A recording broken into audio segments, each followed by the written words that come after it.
highlighting autism, I think it was, for kids support or something along those lines. Pretty cool. Anyway, so yesterday I biked, no, so in the last 2 days I biked like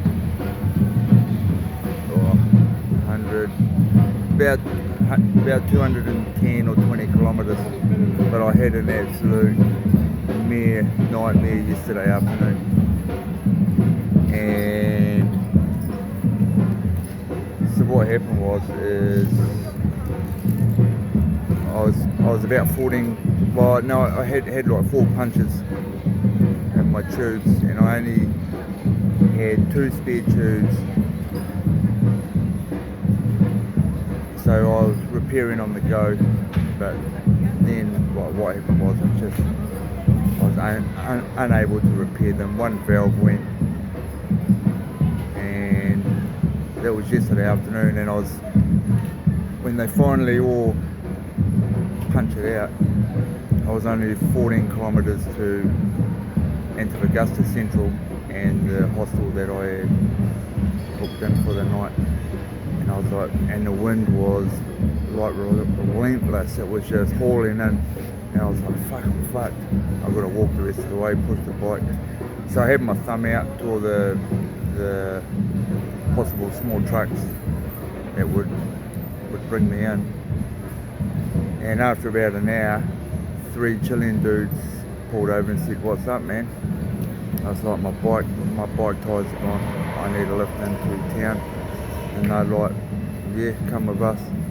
As we were getting in the truck, they said, regardless of your bike tyres, man, don't fucking come in this entrance on your bike, because just around the corner up here is the neighbourhoods of all the Venezuelan gangs. They said they will take the shoes off your feet, you won't have a bike left, there'll be nothing left. And I was like, so this is why the universe wanted me to have problems with my tyre tubes. And I was like, and I didn't know whether to believe them or not, but we come around a few corners, and there was a checkpoint with the carabineros, and they all had machine guns out, man. And I said, "What's going on here?" They said, "This is what it's like here 24 hours a day, man." So I'm down close to the Costanera, the coast, and the port now, but way up above in the top of Antofagasta is all like the neighbourhoods that we drove through for, and it was quite eye-opening. Like it definitely doesn't look like the Chile that I'm used to up, down in the south of Chile. Maybe there's neighbourhoods like this in Santiago. Obviously there is. But I hadn't seen it in Chile before. I've seen it up in Venezuela years ago, like 20 years ago when I had trucks through Venezuela. But it was eye-opener. So that was good anyway. I left my shades in his truck. This dude who was driving I got his number. He says, "If you need anything, give me a call." Old Carlos Guzman was his name. Bit of a big beast he was too. And anyway, Carlos, I left my other shades in your truck. So Merry Christmas, brother, and thanks for the help and the lift down to the hostel. Gotta love Chileans, man. Fucking awesome people. Anyway, so I've got I'll fly out here tomorrow night, and I've got to go get some tyre tubes for my bike so I can bike out to the airport tomorrow morning. And I've got to research a way to basically dismantle my bike and box it up for the flight. So I've got about a day and a half to do that. I'm going to have a look around here too. Looks pretty cool. Alright.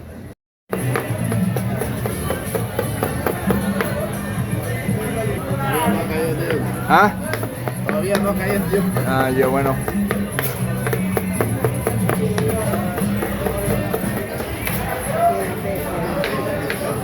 In a fish market, going to have a hot soup for lunch. I'm a little bit early, but I'm also a little bit hungry. Gracias.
No tengo hambre, come allá.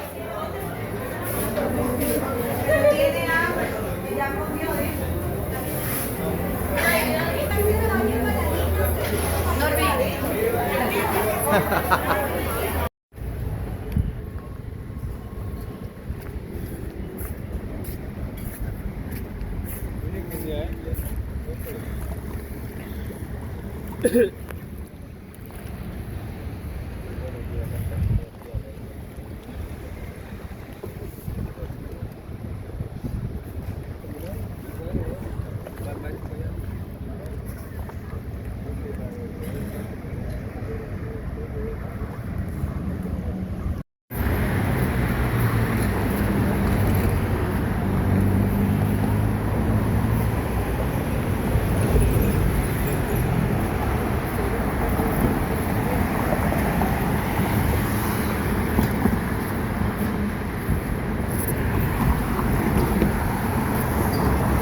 servicio de internet de la hizo por el hogar con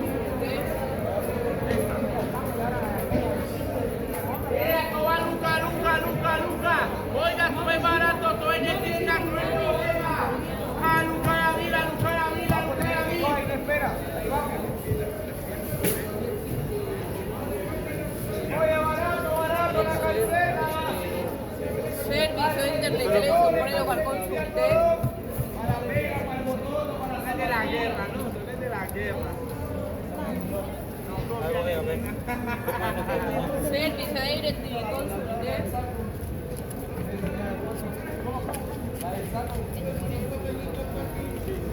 Servicio de internet para el hogar con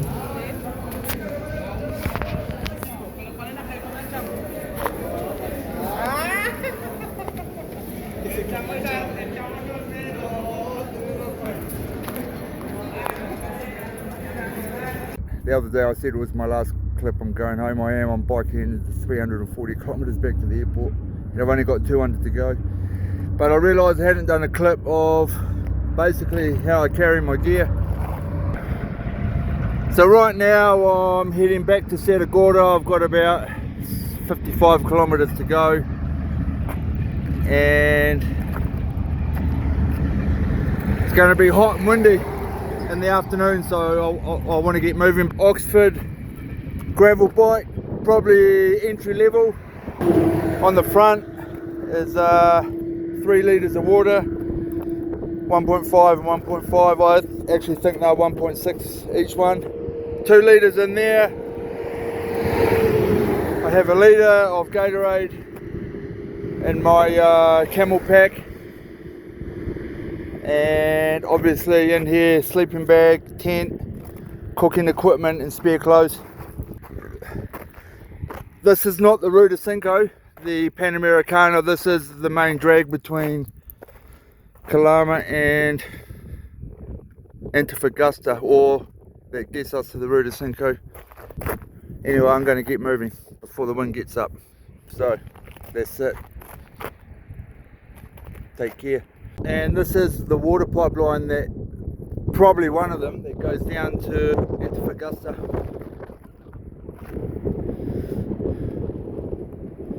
So you think Antofagasta is a massive city down on the ocean. It rains about once every 4 million years. Where do they get their water from? 400 kilometres away up in the mountains, man, and it gets piped down there. Maybe there's others as well, but and the mines would have their own ones as well. Crazy.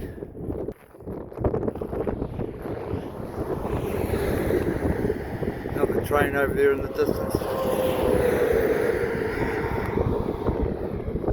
Yeah, so I've dropped off over 2,000 metres now from yesterday, and it's just hot and the wind is hot. And I'll be back in Antofagasta by tomorrow late afternoon probably. So I've pedalled about 105 kilometres and I've got 15 to go to where I'm going to sleep under the stars tonight down by Kopek.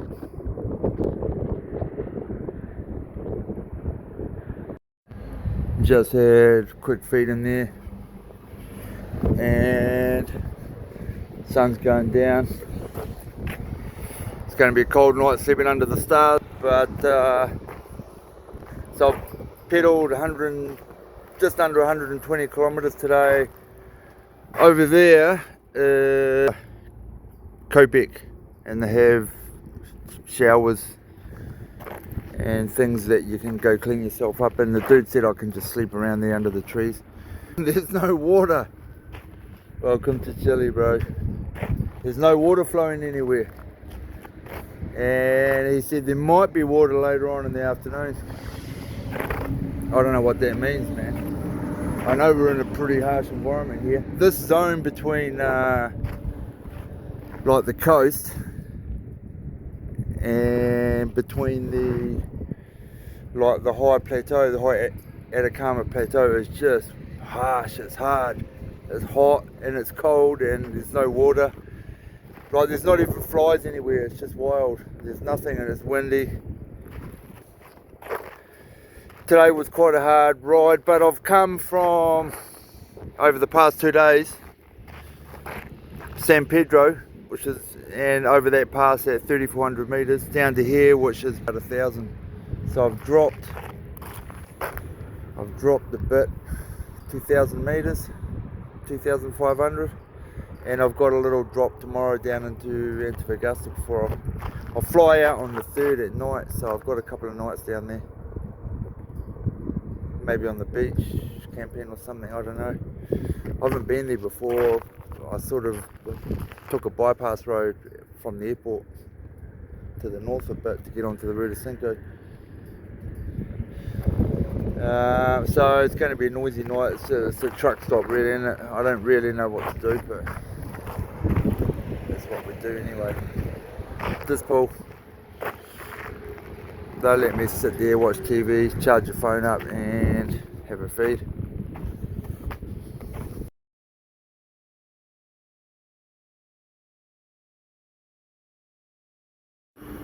Not sure if you can see because the sun's right in my eyes, but just prepared another hole in one of the tubes. One of the cleaners here at this light service centre got me a bucket of water to try and help search for where the hole was. Anyway, she glue sets pretty quick in this weather.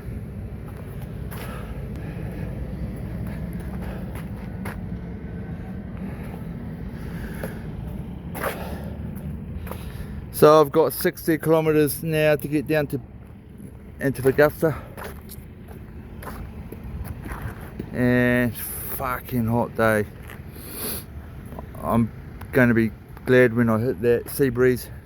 Got about another 50 kilometers till I get to that sea breeze, and the day temperature is going to drop a bit.